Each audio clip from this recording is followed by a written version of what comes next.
Saudi আরবের আবহাওয়া সংস্থা ন্যাশনাল সেন্টার ফর মেটেরোলজি আগামী শুক্রবার থেকে মঙ্গলবার পর্যন্ত দেশব্যাপী ভারী বৃষ্টি ও আকস্মিক বন্যার সতর্কতা জারি করেছে। বিশেষ করে পাহাড়ি ও উপত্যকা অঞ্চলগুলো ঝুঁকিপূর্ণ হিসেবে চিহ্নিত হয়েছে। প্রবাসী শ্রমিক ও যাত্রীদের এই সময়ে বিশেষ সতর্ক থাকার পরামর্শ দেওয়া হয়েছে।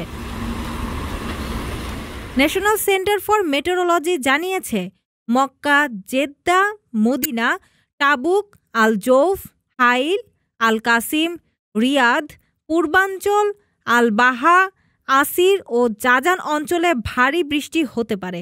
কিছু এলাকায় জলাবদ্ধতার কারণে যানবাহনের চলাচলে বিঘ্ন ঘটতে পারে। প্রবাসীদের জন্য জরুরি সতর্কতা: ঝুঁকিপূর্ণ এলাকা এড়িয়ে চলা, অপ্রয়োজনীয় ভ্রমণ স্থগিত রাখা এবং আবহাওয়ার নিয়মিত আপডেট দেখা।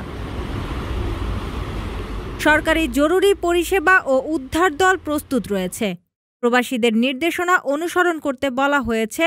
ভারী বৃষ্টিতে গাড়ি চালানোর সময় সতর্ক থাকা, নিরাপদ স্থানে অবস্থান করা এবং জরুরি পরিস্থিতিতে প্রশাসনের নির্দেশ মেনে চলা। আপনার স্বপ্নগুলো আকাশ ছুবে প্রবাসীর হেলিকপ্টারের মাধ্যমে। বিয়ে, জন্মদিন অথবা যে কোনো বিশেষ প্রয়োজনে হেলিকপ্টার ভাড়া করতে যোগাযোগ করুন স্ক্রিনে দেয়া নাম্বারে। প্রবাসীর হেলিকপ্টার, নিরাপদ ও সাশ্রয়ী বাহনের বিশ্বস্ত নাম।